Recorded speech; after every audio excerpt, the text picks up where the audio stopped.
दोस्तों काफ़ी दिनों बाद हम लोग मिल रहे हैं क्लास 11 की हिस्ट्री सीरीज में। रीज़न था कि यार मेरा फ़ोन टूट गया था इसीलिए नहीं हो पा रहा था, लेकिन अब से कंटिन्यू रहेंगे।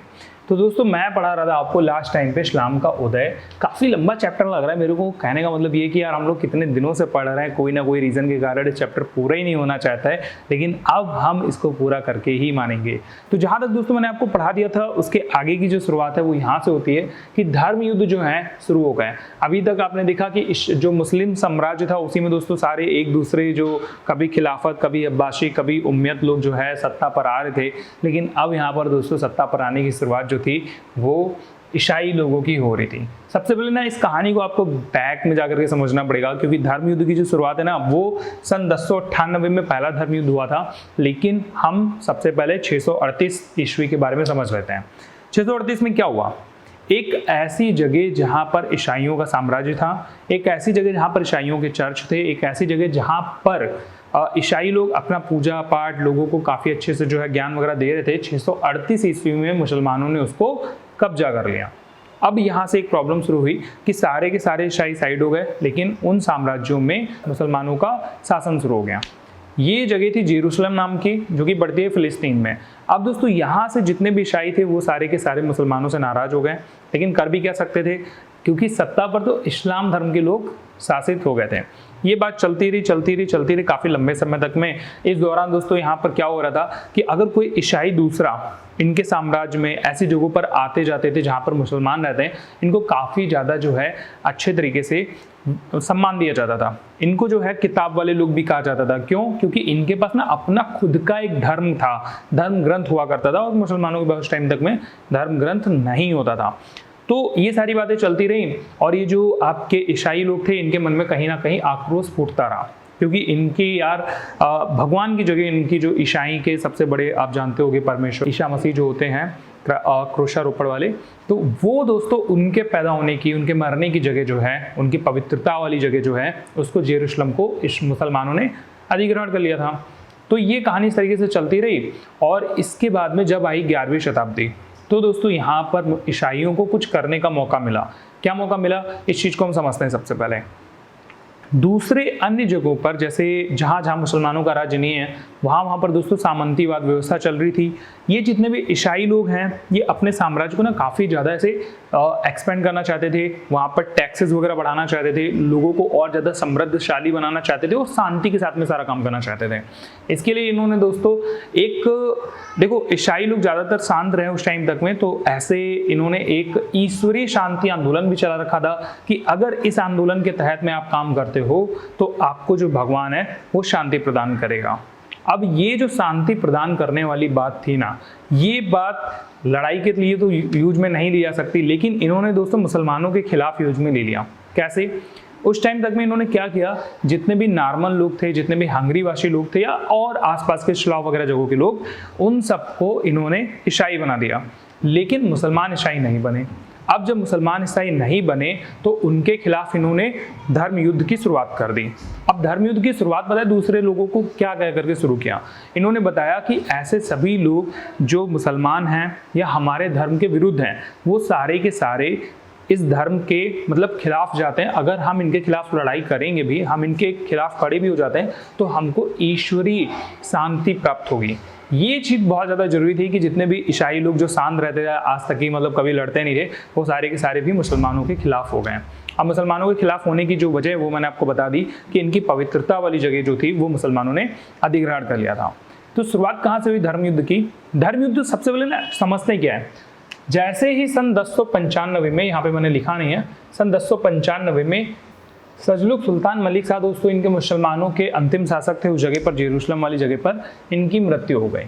तो जब ये मर गए तो इनके पास में, किनके पास में, इन ईसाइयों के पास में एक अच्छा मौका आ चुका था, क्योंकि जैसे ही इनकी मृत्यु हुई इनका इस्लामी धर्म जो था ना वो पूरी तरीके से विघटित हो गया था। अब विघटित वाली जगहों पर अपना जो शासन है वो अच्छे से स्थापित किया जा सकता है, क्योंकि वहाँ कोई ना अच्छे से साम्राज्य चल रहा है, ना कोई अच्छे से सेना है, ना कुछ भी। मतलब आप समझ सकते हो कि एक ऐसा साम्राज्य जहाँ पर कोई अभी राजा ही नहीं है।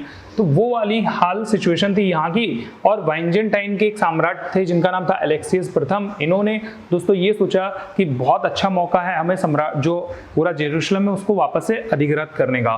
साथ में इन्होंने पोप अर्बन सेकेंड को लिया। पोप अर्बन सेकेंड सेकेंड जो थे, द्वितीय जो थे, वो ईसाई धर्म को दोबारा से फैलाना चाहते थे, क्योंकि अब तक की तो सारे लोग मुसलमान ही बन चुके थे वहाँ के लोग। तो इन दोनों ने मिल करके सन 1095 से 1291 के बीच में खूब युद्ध लड़े, और युद्ध जो थे वो दोस्तों मुसलमानों के खिलाफ तटवर्ती इलाकों में, ऐसे तटवर्ती इलाके जो भूमध्य सागर में पड़ते हैं, यहाँ पर लड़ने की खूब योजनाएं बनाई इन लोगों ने और युद्ध भी लड़े। तो कुल मिलाकर के बड़े बड़े 3 धर्म युद्ध हुए। धर्म युद्ध आपको समझना बहुत ज़्यादा इंपॉर्टेंट है, क्योंकि एग्जाम में इनसे खूब ज़्यादा प्रश्न पूछे जाते हैं। तो सबसे पहले समझते हैं पहले धर्म युद्ध के बारे में। पहला धर्म युद्ध जो था ना, वो केवल जेरूशलम पर वापस से कब्जा अधिग्रहण करने के बारे में था। तो ये चीज आपको समझनी जरूरी है, क्योंकि पहला धर्मयुद्ध तो जेरूशलम पर कब्जा करने का है, दूसरा धर्मयुद्ध दोस्तों अपने जो कब्जा किए हुए साम्राज्य है उसको बचाए रखने के लिए किया गया, ठीक है। और तीसरा धर्मयुद्ध भी इसी प्रकार से वापस से जेरूशलम पर सुरक्षा, अपना अधिग्रहण बनाए रखने के लिए किया गया था। शॉर्टकट में समझाया, डिटेल में समझते हैं क्या चीजें हैं। सन 1098 में फ्रांसीसी इटली सैनिक जो थे, फ्रांस के सैनिक और इटली के जो सैनिक थे, इन्होंने दोस्तों सीरिया के एंटियोक पर वापस से अपना कब्जा कर लिया। क्यों? क्योंकि यहाँ के जो सम्राट थे वो मर चुके थे। तो जैसे ही इन्होंने जेरूशलम पर कब्जा किया दोस्तों, इन्होंने ये शुरुआत कर दी कि जितने भी वहाँ के मुसलमान लोग थे और जितने भी यहूदी लोग थे, इनकी खूब द्वेषपूर्ण हत्या शुरू कर दी। द्वेषपूर्ण हत्या का मतलब है, मतलब जैसे पाओ वैसे मार दो, कुल मिलाकर के ईसाइयों ने इनकी हत्या शुरू कर दी, ठीक है।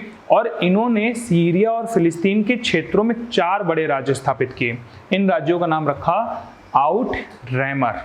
अब ये दोस्तों आउटरैमर इनके वो 4 राज्य थे जो इन्होंने वापसी से कब्जा करने के बाद में स्थापित किए थे, ठीक है। और इन राज्यों पर ईसाई साम्राज्य, ईसाई धर्म दोबारा से लागू हो गया। इसके बाद में दोस्तों द्वितीय धर्म युद्ध के बारे में देखते हैं। सब कुछ बहुत अच्छे से चल रहा था, आउटरैमर की संस्थाएं, आउटरैमर की जो साम्राज्य था वो अच्छे खासे चलता जा रहा था। 1144 में प्रॉब्लम शुरू हुई। क्या प्रॉब्लम शुरू हुई?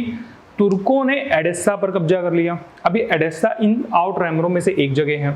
तो इन्होंने, ईसाइयों ने वापस से युद्ध की अपील की कि अब तो भाई युद्ध के बिना जो है हमें अपना साम्राज्य वापस नहीं मिलने वाला है।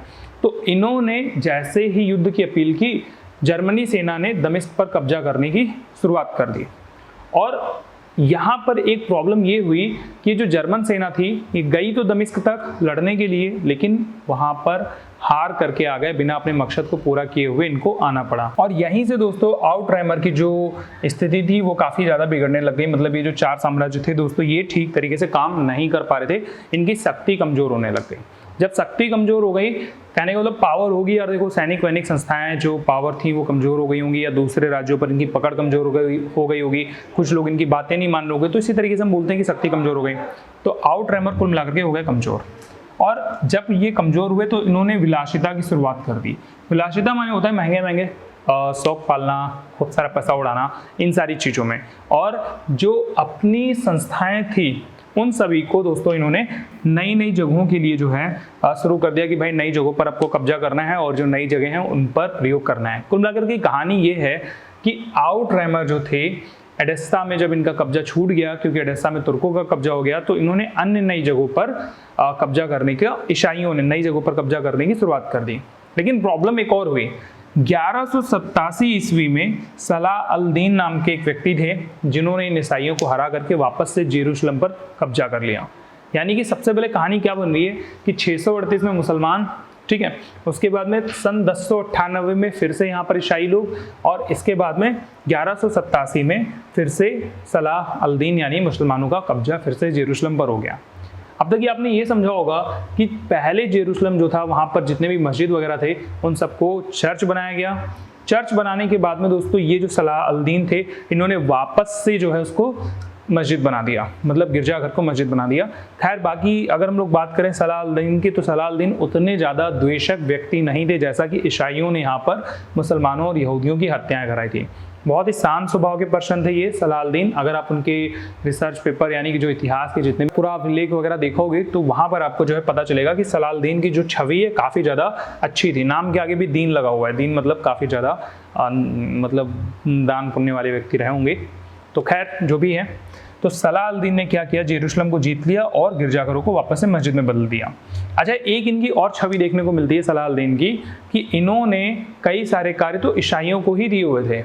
अगर दूसरा कोई व्यक्ति होता तो वो भाई ईसाइयों को हटा करके मुसलमानों को काम करने दे देता, लेकिन अब तक आप ये समझ गए कि पहले मुसलमानों के पास जो था जेरूशलम, वो ईसाइयों के पास आया, फिर से मुसलमानों के पास आ गया, लेकिन ईसाइयों ने फिर से जीतने की कोशिश की और वो शुरू हुआ 1189 में, यानी कि 2 सालों बाद इन्होंने सोचा कि हमें वापस से अपना जेरूशलम चाहिए।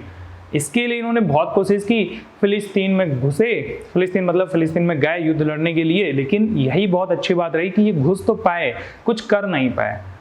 तो ईसाई लोग जब कुछ कर नहीं पाए तो इनको वहां से खदेड़ दिया गया सन 1291 में, और इन्होंने बहुत कोशिश करी कि भाई हमें अपना जो जेरूशलम है वो वापस चाहिए, लेकिन नहीं कर पाए। जब ये यहाँ से चले गए, हटा दिए गए, तो यहाँ पर जितनी भी दोस्तों इनकी जो दिलचस्पी थी वो यूरोप के ऐसी जगहों पर ख़त्म हो गई जहाँ मुसलमानी साम्राज्य चल रहे थे। तो ये अपने वापस से जिन जिन जगहों पर थे, जैसे जर्मनी हो गए, फ्रांस हो गए, उन्हीं जगहों पर चले गए और शांति से अपना जो काम था वो करने लग गए, अपने ईसा मसीह को लेकर के दूसरी चीज़ें और सोचने लग गए। लेकिन कुल मिलाकर के धर्मयुद्ध यहाँ पर इन्होंने लड़ा और लड़ते लड़ते जीते, फिर हारे, फिर जीते, फिर हारे, इस तरीके की सिचुएशन यहाँ पर बनी रही। तो अब दोस्तों हम लोग ये समझते हैं कि धर्मयुद्ध क्या होता है। मैंने अभी पहले भी बता दिया, दोबारा से फिर से बता देता हूँ, इंपॉर्टेंट है इसलिए। धर्मयुद्ध माने एक ऐसा युद्ध जो धर्म के नाम पर लड़ा जा रहा है, खास करके मुसलमान और ईसाइयों के बीच में। तो अब यहाँ पर युद्ध हो गए, लड़ाई हो गई, लेकिन इसका जनता पर क्या प्रभाव पड़ता है? जनता पर दोस्तों इसका 2 तरीके से प्रभाव पड़ा, सकारात्मक और नकारात्मक दोनों। ऐसी जगह जहां पर ईसाई लोग थे लेकिन उन पर शासन मुसलमानों का था, ध्यान से सुनना, ऐसी जगह जहां पर ईसाई लोग थे लेकिन उन पर शासन जो था वो मुसलमानों का था, उनमें दोस्तों ऐसे ईसाई प्रजाजनों की तरफ काफ़ी ज़्यादा कठोर रुख रहा। मतलब आप ऐसे समझ लो कि जैसे आप पाकिस्तान में किसी हिंदू व्यक्ति को देख लो, पाकिस्तान पूरा मुसलमान है और वहाँ पर अगर कोई एक हिंदू व्यक्ति रहता है तो उसके साथ में हो सकता है काफ़ी बुरी सिचुएशन हो रही हो। तो दोस्तों यहाँ पर भी कुछ ऐसा ही सीन रहा होगा, ठीक है, ईसाई लोगों के साथ में काफ़ी ज़्यादा दिक्कत रही होगी। दूसरा दोस्तों ये भी रहा कि मुसलमान भाली होने के बावजूद भी ईसाइयों का प्रभाव कुछ कुछ समय तक कुछ कुछ जगहों पर कुछ कुछ लोगों के ऊपर रहा था। तो कुल मिलाकर धर्मयुद्ध के बारे में जितनी भी बातें दोस्तों मैंने यहाँ पर बता दी। एग्जाम में अगर आपसे कोई भी बात पूछी जाती है तो आप इतने में से आंसर दे सकते हो धर्मयुद्ध का।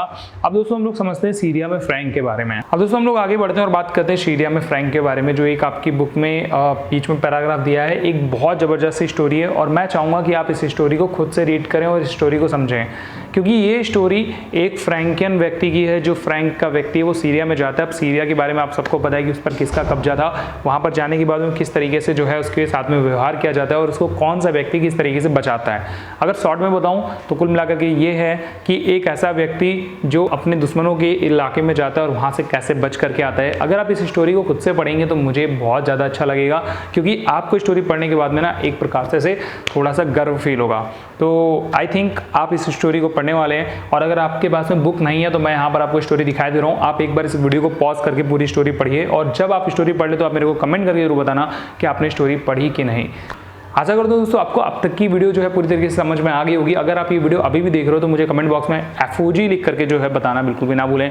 बाकी वीडियो आपको कैसा लगा वो भी आप बताइए। इसके आगे का जो पार्ट है आपको आगे आने वाली वीडियो में देखने को मिल जाएगा। और दोस्तों अगर आपको इस चैप्टर के दूसरे पार्ट्स और बाकी सभी चैप्टर्स की जो लिस्ट है वो सब कुछ चाहिए तो डिस्क्रिप्शन में एक लिंक है, वहाँ से आप जाकर के देख सकते हैं। और साथ में अगर आपको इस चैप्टर के नोट्स भी चाहिए और भी बाकी सभी चैप्टर के नोट्स चाहिए तो डिस्क्रिप्शन में लिंक है दोस्तों, वहाँ से आप जाकर के जो है नोट्स भी ले सकते हैं। तो आशा करता हूँ आपको वीडियो पसंद आया होगा। मैं मिलता हूँ आपसे अगली वीडियो में, तब तक के लिए गुड बाय, टेक केयर, अपना ख्याल रखिए, हंसते रहिए, देखते रहिए, फॉलो ऑन गाइड।